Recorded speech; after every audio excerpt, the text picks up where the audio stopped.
A quiet Scottish town. Fog rolls in over the highlands, a drone glides silently above the lake and its surrounding cottages. Pia at her laptop, editing footage late at night. The screen flashes with fragments, an old VHS clip, a bloodstain, a mask, a scream. Her cursor freezes on a frame, where Janet, Davis's mother, appears, smiling, unaware of the horrors to come. Davis stands alone on stage, clutching a BAFTA award. The applause is loud, but he looks hollow, as if accepting a prize on behalf of the dead. Loch Henry, not just an episode of Black Mirror, but a quiet indictment wrapped in the language of true crime. It doesn't ask you to solve a mystery. It asks what kind of people we become when someone else's tragedy is sold as our evening entertainment. The story follows Pia and Davis, a young couple visiting Davis's rural hometown to make a documentary about nature. But curiosity veers off course. They dig into a decades-old string of murders and uncover something they were never meant to see. Davis's parents were not innocent bystanders. They were the killers. What begins as a documentary turns into a funeral, and the price of truth becomes painfully high. Pia dies, Davis's mother takes her own life, and Davis, paradoxically, finds himself celebrated for turning it all into a film. But Loch Henry isn't just about who did it. It's about who gets to tell the story, and who pays the price for that storytelling. You might think the big twist is that the killers were hiding in plain sight. But the deeper horror is this: Davis gets rewarded. The documentary wins awards. The audience gets closure. But does Davis? Do we? What Black Mirror is really exposing here isn't just the mechanics of crime. It's our cultural machinery, our hunger for shock, for grief packaged as content, and the way we've learned to consume trauma without asking where it came from. There's one more haunting possibility, that the inspiration for this episode may have come from a real case. That Loch Henry, while satirizing the genre, has already become part of it. That in watching this, we're not just seeing a critique of true crime, we're participating in its ongoing commodification. In later sections, we'll peel back that final layer. Is Loch Henry a satire of Netflix's obsession with murder documentaries? Or is it the eulogy for an entire era of truth-telling, one that sold its soul for ratings? And Davis, the man who holds a camera and the trophy, what is he, really? A survivor? A storyteller? Or the newest link in a long, cold chain of exploitation? Let me know when you're ready for the next section, creative background, and whether you'd like it drafted in English first or bilingual. Behind the Lens, the hidden blueprint of Loch Henry. To understand the psychological and cultural weight of Loch Henry, it helps to look at what's absent as much as what's on screen. No futuristic gadgets. No quantum computers. No social scores or neural implants. At first glance, this doesn't look like a typical Black Mirror episode at all. And that's the point. Charlie Brooker, the series creator and primary writer, has long played with the boundaries between dystopia and dark comedy. But in Loch Henry, he swaps his usual techno-nightmare toolkit for something more analog and arguably more disturbing. The horror isn't coded in screens or algorithms. It's embedded in VHS tapes, dusty storage boxes, and the generational rot that seeps through family homes and local legends. According to Brooker, the idea for this episode came from his own discomfort with the true crime boom, especially the wave of Netflix docuseries that repackage real-life murder into bingeable content. What unsettled him wasn't just the brutality of the crimes themselves, but how effortlessly the stories become entertainment, often stripped of empathy. In interviews, he said he wanted to ask, what does it mean to benefit from someone else's pain? And is that ever ethical, even when it's true? But Loch Henry didn't start out as a meta-commentary on the true crime genre. Early drafts reportedly focused more on Pia as the central character, a fish-out-of-water filmmaker from America trying to capture Scottish quaintness. The plot twist about Davis's parents wasn't introduced until later in development, when Brooker and co-producer Annabelle Jones realized the episode needed a deeper emotional rupture, something to force audiences to confront their own voyeurism. One major turning point in production came during location scouting.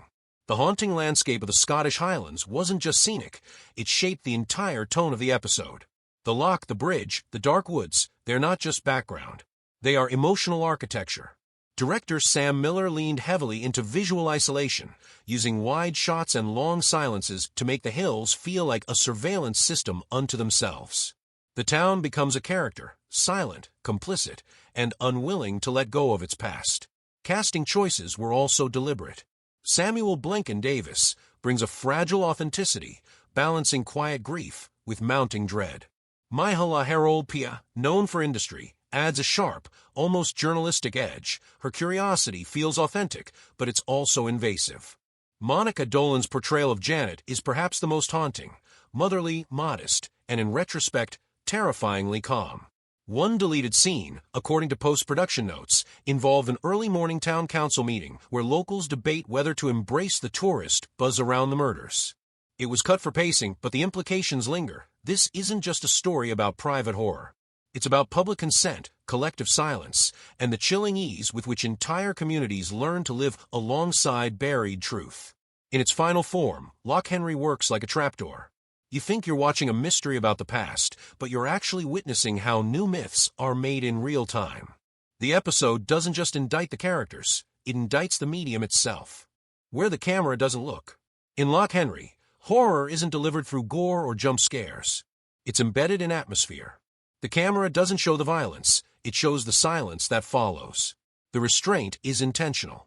What Black Mirror typically externalizes through sci-fi spectacle, this episode buries beneath stillness and omission. And it's in that quiet, in what's left unsaid, that the story screams the loudest. Cinematic language, frames that confess. Director Sam Miller uses framing not to reveal, but to implicate. The loch is never shot as a neutral landscape, it's always veiled in fog, often filmed from above, as if watching.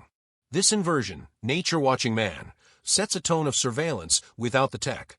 Even before we learn about the murder tapes, the environment feels like it's keeping secrets. One key moment, Pia and Davis find the box of VHS tapes. The room is dim, lit only by the blue flicker of the TV. As they play the tapes, the camera stays on their faces. We never see what they see, only their slow collapse into horror. This is one of Black Mirror's smartest formal reversals. The audience becomes complicit. Our desire to know, to see the spectacle, is denied, forcing us to confront the ethics of our own curiosity. In contrast, Davis's BAFTA-winning documentary at the end is shown in cold, sterile lighting. Gone are the warm rural tones. Everything feels packaged, polished, and eerily detached. It's no longer a story about trauma. It's a product. At first glance, Davis is the most passive character in the story, a quiet young man returning to his roots, dragged into the plot by Pia's enthusiasm. But that's a red herring. Davis isn't the victim of circumstance. He is its inevitable endpoint. His arc is a slow-motion collapse into a contradiction. The more he uncovers the truth, the more he becomes part of the machinery that exploits it. He's not a documentarian. He's a survivor-turned-curator of his own horror. By the end, we don't know whether his final silence is grief or guilt. Pia, on the other hand, starts with agency but ends as a casualty. Her obsession with the story shifts from interest to entitlement. She's not malicious, but she is invasive, crossing line after line without asking whose story this really is to tell. Her death, framed off-screen, is the final ethical question the episode asks.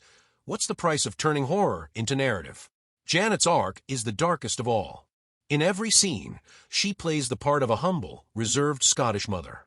Her house is tidy, her smile warm, her silence is maternal. But her performance is too perfect. The symmetry of her kitchen, the neatness of the teacups, the ritual of family dinners, it all masks a monstrous order beneath the surface. When the truth breaks through, it's not with a confession. It's with absence. Her suicide is not a climax, it's a clean erasure. A final act of narrative control. The loch is not just a place, it's a metaphor for memory. Deep, still, but hiding unspeakable things beneath the surface. Like memory, it reflects only what light touches. The VHS tape is an outdated technology, but here it becomes a vessel of both guilt and inheritance. It's how Davis inherits the family legacy, not through heirlooms, but through images that were never meant to be seen. The BAFTA statue at the end is perhaps the most ironic symbol in the episode. It's a physical manifestation of legitimacy, prestige bestowed on the repackaging of atrocity. The camera lingers on it with a stillness that feels accusatory. It's not a celebration, it's an indictment. Loch Henry doesn't ask us to decode Easter eggs or tech specs. It asks something harder. When the camera records pain, who benefits? Who gets to walk away with the story? And more disturbingly, who wants to? The documentary that devoured itself. If the first half of Loch Henry is about uncovering the truth, the second half is about what that truth does to the people who find it and to the audience that consumes it. Structurally, the episode is a trap disguised as a slow-burn mystery. By the time you realize you've stepped into it, the damage has already been done. Unlike many Black Mirror episodes, Loch Henry adheres closely to traditional three-act structure. But beneath that familiarity, it executes a silent subversion. Act I mimics a pastoral romance meets DIY doca project. There's humor, intimacy, cultural contrast, Pia's urban liberalism versus the sleepy conservatism of Davis's hometown. It even flirts with coziness. This is bait. Act 2 introduces what seems like a classic whodunit. The story's pace quickens, the couple digs into police files, old news clippings, grainy tapes. We're conditioned to expect resolution, justice, answers. Act 3 snaps the trap shut. The horror isn't external, it's domestic. It was there all along, in the mother's placid gaze, the neatness of the house, the unervingly preserved past. The reward for curiosity isn't clarity, it's devastation. Here, structure mirrors theme. The viewer is seduced by the rhythm of discovery, only to be punished for it. Just like the characters. What makes Loch Henry truly unsettling is its reflexivity. It's not just a critique of the true crime genre, it's built like one. Every trope is present. A small town haunted by the past, a charismatic killer, a stash of forgotten tapes, a young outsider who reopens old wounds. But each element is turned slightly, like a photograph with too much contrast. Most true crime stories present themselves as moral endeavors, seeking justice, telling the untold. But Loch Henry forces us to ask, what if these stories aren't about justice at all? What if they're about power, visibility, and profit? The real story here isn't the murders. It's the documentary that results from them. By the end, Davis has joined the very machine that destroyed his family. He speaks little, but he allows the BAFTA acceptance. His story, the one Pia chased, the one Janet buried, the one that killed them all, is now commodified, awarded, and probably already being optioned for a miniseries. The camera doesn't lie, we're told. But here, the camera becomes the final killer. Traditionally, Black Mirror episodes operate within speculative fiction. But Loch Henry boldly abandons tech-forward dystopia in favor of psychological realism. And yet it fits perfectly. Compare it to White Bear, S2E2, another tale of voyeurism, punishment, and moral spectacle. But where White Bear built its horror on sci-fi infrastructure, Loch Henry needs none of that. The audience itself is the system. Smithereens, S5E2, both episodes feature outsiders trying to reclaim control over narrative. But in Smithereens, the tech company is the villain. In Loch Henry, it's the lens itself. Storytelling becomes the weapon. Metalhead, S4E5, sparse, bleak, visually minimalistic. Loch Henry shares its aesthetic restraint, but replaces robotic threat with something more insidious. Sentimentality, nostalgia, and the illusion of safety. What makes Loch Henry devastating is that it denies the viewer catharsis. There is no confrontation scene, no final confession. Janet is gone. Pia is gone. Davis wins. But what does he win? Critics can't agree on the villain. Loch Henry has sparked sharp disagreements among cultural critics. Some argue it's a righteous critique of the Netflix-fueled exploitation of trauma. Others argue it's hypocritical. Black Mirror itself is distributed by Netflix and plays with similar aesthetic seductions. So, is it self-critique or self-justification? Another fault line, Pia's death. Some view it as a fridging trope, a woman killed to motivate a man's arc. Others defend it as the final moral boundary being crossed, the consequence of exploitation masquerading as storytelling. Then there's Janet. Is she a monster? Or is she what happens when trauma metastasizes, when generational silence gets passed down like heirlooms? The fact that we're not sure is part of the point. Loch Henry doesn't hand you a moral stance. It leaves you stranded in ambiguity. That's not lazy writing, it's a challenge. To resist the urge to package horror into a story with a clean ending. What we choose to remember and why. In Loch Henry, horror is hereditary. The crimes themselves are acts of violence, yes, but what gives them power is their afterlife. The way they linger in silence. The way they're preserved on tape. The way they're reanimated for audiences years later. This is an episode about memory, specifically the kind that becomes myth. The murders that haunt Loch Henry aren't random. They are systemic. Davis's father, Kenneth, was a police officer. His mother, Janet, was his partner in both marriage and murder. Their crimes are never fully explained, and that's intentional. The question is not why did they do it, but how did they get away with it for so long? The answer is in the town itself. This is a place built on silence. A place where everyone seems to know something, but no one says it. Locals casually reference the old killings, but offer no real detail. Davis's friend Stuart, who now runs the pub and sells tourism DVDs, remembers the past, but selectively. The crimes were a tragedy, sure, but also good for business. This isn't denial. It's narrative control. Janet's house, with its tidy layout and porcelain normalcy, becomes a symbol of this buried rot. She doesn't need to confess. Her entire life is curated as denial. And Davis, growing up within this shell of curated silence, never questioned it. Because that's how these systems persist. They don't hide the truth. They camouflage it inside routine.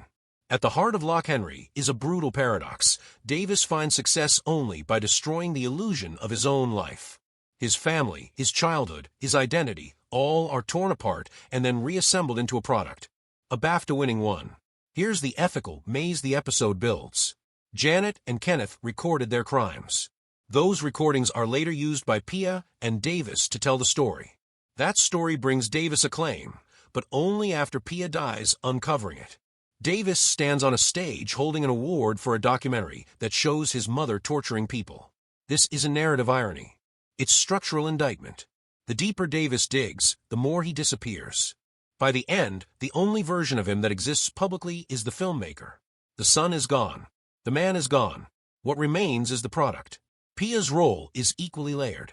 She's not just an outsider. She's the foreign eye, the audience stand-in, eager to get the story. But the episode complicates her too. She genuinely believes the truth should be known.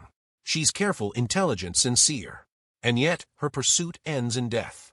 This isn't a warning against curiosity. It's a confrontation with the idea that even well-meaning storytelling can have catastrophic consequences when the story isn't truly yours to tell. Who gets to own the pain? The final image of Davis watching his own documentary on television is chilling. He sees his story, but no longer lives inside it. He has become a spectator of his own past. This is the true horror of Loch Henry. Not that bad things happened, but that those things are now consumable. Streamed. Celebrated. Packaged with title cards and scores. It's not a tragedy, it's content. The real-world resonance here is unmistakable. From making a murderer to the staircase to don't F *** K with cats, we've built an entire entertainment economy on tragedy. And we tell ourselves it's for justice, for awareness. But is it? Or is it because someone else's darkness is easier to watch than our own? Loch Henry asks what happens when pain becomes property, when trauma is licensed, when the child of a killer becomes the auteur of the killing, and when awards are given not for healing, but for how compellingly one curates the wound. In this light, the final scene is no longer a victory. It's a tragedy that no one calls a tragedy anymore, because now it's just another episode. Who profits from pain? In the closing moments of Loch Henry, Davis stands on stage in a tuxedo, BAFTA in hand, surrounded by applause. But something is deeply wrong. His eyes are vacant. His smile is reluctant. The irony is almost unbearable. He is being celebrated for surviving a story he didn't choose to be part of, and for packaging that story so well others could consume it. This is where Loch Henry turns from intimate horror into a full-throated cultural critique, not of killers, but of audiences, platforms, and industries built on telling the truth in ways that flatten and monetize it. We are the algorithm. Loch Henry never breaks the fourth wall, but it doesn't have to. The indictment is implicit.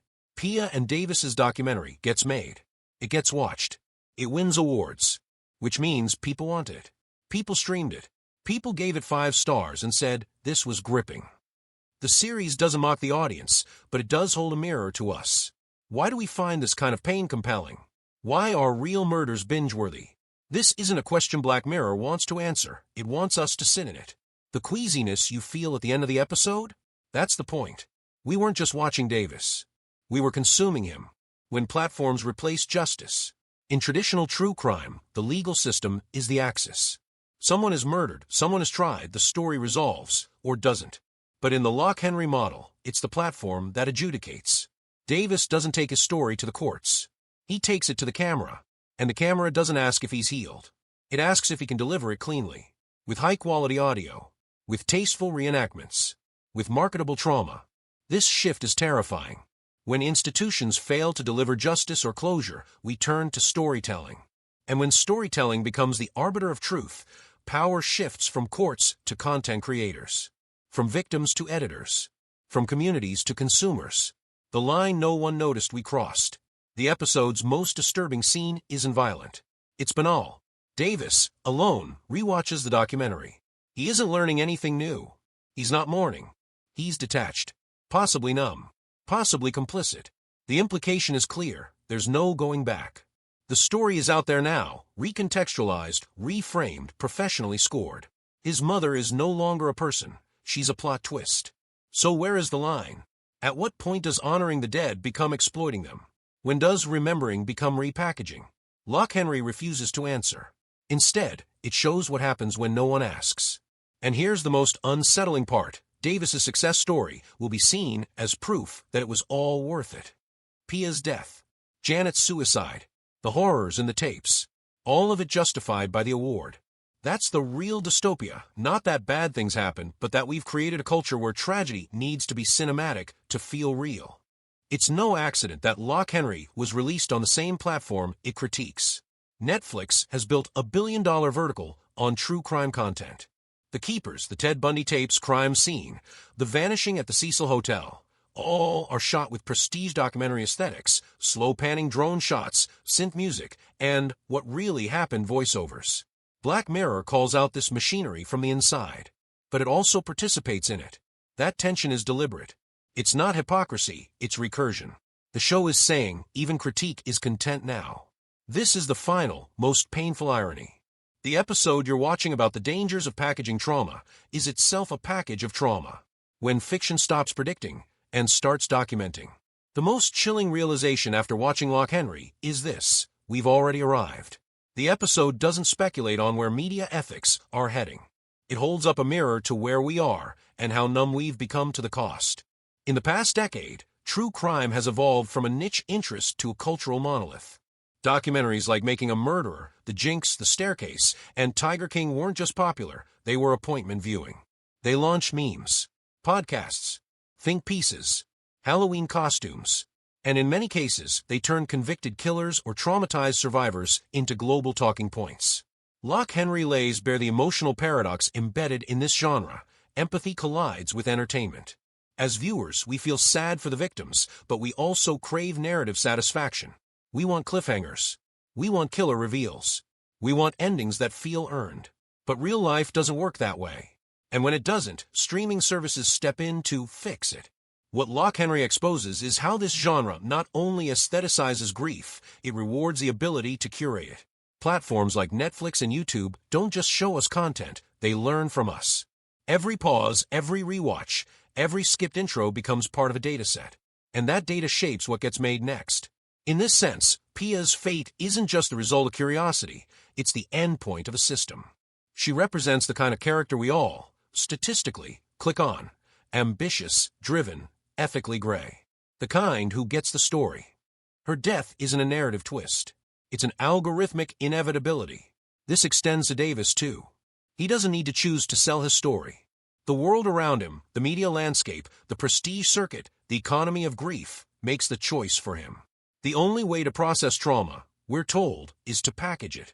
This is the real horror of Loch Henry. The characters don't fall into a trap. They live in one. It's worth noting how Loch Henry ties personal history to economic opportunity. Davis's hometown is decaying. Tourists are gone. The only thing that brings them back is blood. Once the murders become known again, the souvenir shop sees a boost. The pub rebrands itself with murder trivia nights. The tragedy becomes the town's lifeline. This isn't satire. It's documentary. Entire towns in the U.S. have done exactly this. Amityville, New York. Plainfield, Wisconsin. Whitechapel in London. Airbnb listings now offer murder tours. Etsy stores sell serial killer merch. We don't just consume pain, we invest in it. The show is asking, what happens when that becomes normalized? What happens when an entire generation grows up understanding that the fastest way to cultural relevance is through proximity to trauma? The line between victim and storyteller, between mourning and monetizing, becomes dangerously thin. There's a deeper unease beneath all this. Black Mirror has always flirted with prophecy, but Loch Henry feels less like a forecast and more like a found footage reel. A replay of cultural habits we're already enacting, just with the names changed. And that raises a disturbing question. Are shows like Loch Henry cautionary tales, or are they just accelerants? Do they warn us against the commodification of suffering, or do they add to the pile, repackaging the critique into another glossy, streamable object? The show doesn't offer an answer, but it ends with an image that does. Davis, watching his story unfold on a screen, tears welling up but not falling. It's not clear if he's sad, proud, numb, or simply watching because he has no choice. Because once the machine is running, what else is there to do but hit play? In the days and weeks after Loch Henry was released, something curious happened. Viewers online began doing exactly what the episode critiques. They dissected the crime, debated who knew what, mapped out timelines. Some even speculated whether Loch Henry was based on a real Scottish murder case. It isn't, but that impulse to Google, to dig, to know, is part of the show's recursive power. This wasn't just irony, it was Loch Henry becoming real. Like many Black Mirror episodes, Loch Henry quickly spawned memes, reaction videos, think pieces, and fan edits. What's striking is how easily the show's haunting mood and shocking twist translated into aesthetic language. Fog filters, sad music overlays, dark academia, TikToks quoting Janet's final smile. In doing so, the show's meaning risked dilution. The critique of trauma as content became content itself. Again, this isn't a failure of the audience. It's a function of the attention economy. Anything impactful, anything that stirs emotion will inevitably be repackaged and distributed for engagement. Loch Henry knows this. It doesn't ask to be immune. It asks whether immunity is even possible anymore. Scholars have started treating Loch Henry not as speculative fiction, but as narrative sociology, a case study in how storytelling and power intertwine. Early conference papers and media studies essays have focused on trauma commodification, how streaming platforms flatten real suffering into narrative tropes. Digital memory politics, the ethics of archiving human pain on platforms that thrive on replay. Ethical spectatorship, what does it mean to be a responsible viewer in a binge culture? In classrooms and film courses, Loch Henry is being discussed alongside nonfiction works like The Act of Killing and Shoah, which also raise questions about who controls narrative memory and at what cost. Recommended viewing, companion works in the same haunting key. If Loch Henry moved you or disturbed you, and you're seeking further stories that question the ethics of storytelling and the cost of voyeurism, consider these underseen gems. The Act of Killing, 2012, Dir Joshua Oppenheimer. A former Indonesian death squad leader reenacts his war crimes in surreal Hollywood genres. A documentary that becomes an act of moral confrontation. Casting JonBenet, 2017, Dir Kitty Green. A hybrid film that explores the JonBenet Ramsey murder case through the casting process of a fictional reenactment. The line between memory and performance collapses. Cold Fish, 2010, Dir Shaun Sono. A Japanese psychological thriller based on real crimes. Explores capitalism, manipulation, and how horror festers beneath politeness. Funny Games, 1997/2007, Dir Michael Henke. A brutal deconstruction of audience complicity in consuming violence. Directly confronts the viewer's desire for spectacle. Recommended reading, texts that push the ethics further. Regarding the Pain of Others by Susan Sontag. A foundational exploration of how we look at images of suffering and what happens when those images become cultural wallpaper. Camera Lucida by Roland Barthes. A philosophical investigation of photography, death, and the punctum, the emotional wound in every image. The Culture of Narcissism by Christopher Lasch. An early diagnosis of how American media culture began turning every personal story into a public commodity. I Must Be Living Twice by Eileen Miles. A collection of poetry and essays that reframes identity, memory, and storytelling through fragmented, yet deeply personal lenses. These works, like Loch Henry, are not comfortable, but they're not meant to be. They help recalibrate the lens, not just on the story being told, but on why we're watching it in the first place. A spectator of calamities, watching, wanting, and walking away. In Regarding the Pain of Others, Susan Sontag writes, "There is shame as well as shock in looking at the close-up of a real horror. The shame of being a spectator. The shame of watching something you can't or won't stop." That sentence could be carved into the bones of Loch Henry. Every frame of the episode is built around this dual sensation. Shock, yes, but also shame. Shame that we're watching. Shame that we're enjoying it.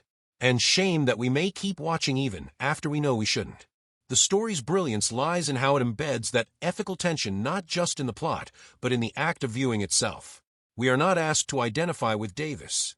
We are not given a villain to hate. We are placed precisely where we are in real life, on the outside, looking in, fascinated by someone else's ruin. And like the audience in Sontag's critique, we're haunted not by what we see, but by what we choose to do with it. Sontag spent decades exploring how photography, and by extension cinema, could both expose and exploit suffering. She didn't believe in neutral spectatorship. To look, she argued, is already to take a position, especially when the image is of someone else's pain. In Loch Henry, this position is literalized through the lens of the documentary camera. Pia holds it. Davis inherits it. The viewer watches through it. And once the BAFTA appears, the camera is no longer a tool of remembrance, it's a ladder. The pain it captures becomes a currency. Sontag warned of this too. Photographs of an atrocity, she wrote, may give rise to opposing responses. A call for peace, a cry for revenge, or simply the bemused awareness that terrible things happen. What happens in Loch Henry is even worse. The terrible thing becomes entertainment. The horror becomes prestige. The tears of Davis's past are recut into a Netflix-style trailer, and no one seems to find that strange. Except us. Maybe. There's a telling line early in Loch Henry when Pia marvels at the true crime potential of Davis's hometown. She says something like, "This place has atmosphere. That bridge, those woods, you couldn't build a better setting." She means it innocently, but what she's really saying is this: the horror here looks good. This is precisely the aestheticization Sontag feared, when violence becomes beautiful, digestible, a vibe. When it's edited, scored, and distributed to soothe our curiosity instead of deepen our compassion. Loch Henry drives this point home with eerie precision. The final cut of Davis's documentary is pristine. Clean lines, melancholy music, artful pacing. It looks like 1,000 others. And that's the problem. Its horror has been declawed. Its moral weight has been replaced with emotional tone. Its soul has been optimized. Sontag argued that this softening, this turning of real agony into symbolic mood, dulls our moral reflexes. We become callous, she warned, not because we see too much, but because we feel too little. And the more we consume suffering as style, the easier it becomes to forget that it was once someone's life. Toward the end of her book, Sontag poses a devastating question. Is it not, perhaps, just as scandalous to have responded with so much pathos to scenes of remote suffering as it is to feel nothing at all? This tension is Loch Henry's final weapon. It doesn't end with closure. It ends with detachment. Davis, once victim, is now curator. The very system that devoured his past now celebrates him for it. He doesn't reject the award. He doesn't protest the industry.